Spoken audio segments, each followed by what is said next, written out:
Rain lashed against the peeling paint of Blackwood Manor, the wind howling like a tormented soul. I shouldn't have been here, drawn by a morbid curiosity whispered on the playground. But here I was, flashlight clutched in sweaty hands, the floorboards groaning beneath my hesitant steps.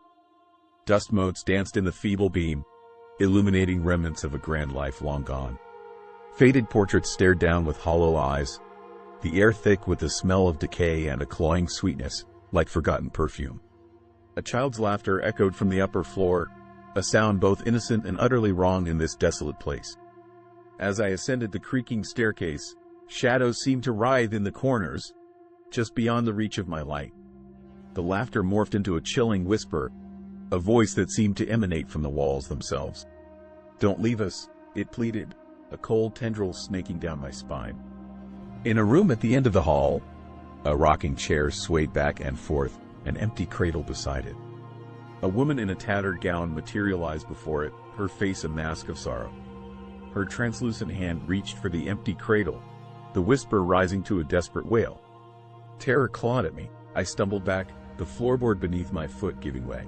I plunged through the rotting floor, landing in a dusty heap in the room below. A gasp escaped my lips as the rocking chair lurched violently, the woman's face contorted in rage.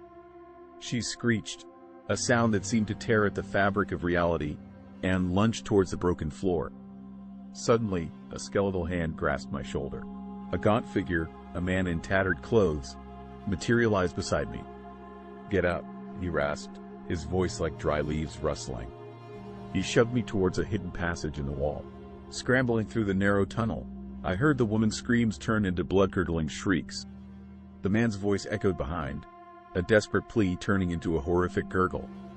I burst out of the tunnel onto the overgrown lawn, the house looming monstrously against the storm-racked sky.